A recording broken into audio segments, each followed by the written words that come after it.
So this improv movie happened out of nowhere. There was about 20 minutes of light left, and we're like, hey, let's do it, we're ready. So we went and made a movie in 20 minutes. Didn't know what it was about. Dylan had shown up with this character with the hair, and we looked at it one way, and I said, well, why don't you do this with just with the vest and not with this other thing?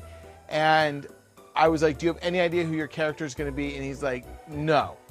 And I said, all right, well, let's use the bike that you brought and let's get going. And he went out there, and as he came around the corner, as soon as he wiped out, I knew what this movie was about.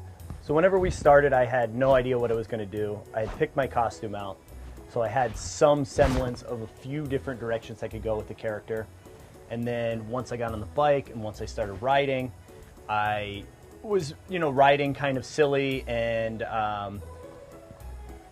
I just started kind of circling the camera, and then once I went down, it just kind of naturally flowed kind of who this character was, just like hitting the ground and actually feeling the real pain and wanting to scream out a little bit. It just...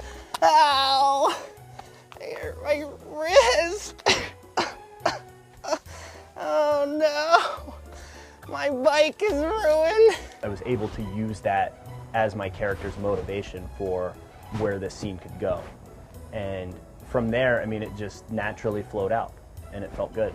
And it was that moment of inspiration that I continued on, and we made this short improv movie.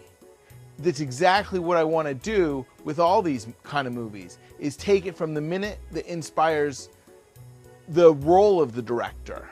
And I say the role of the director because improv is a team thing. When you're working with a filmmaker and an improv artist, the two of them have to work together to make that improv movie happen.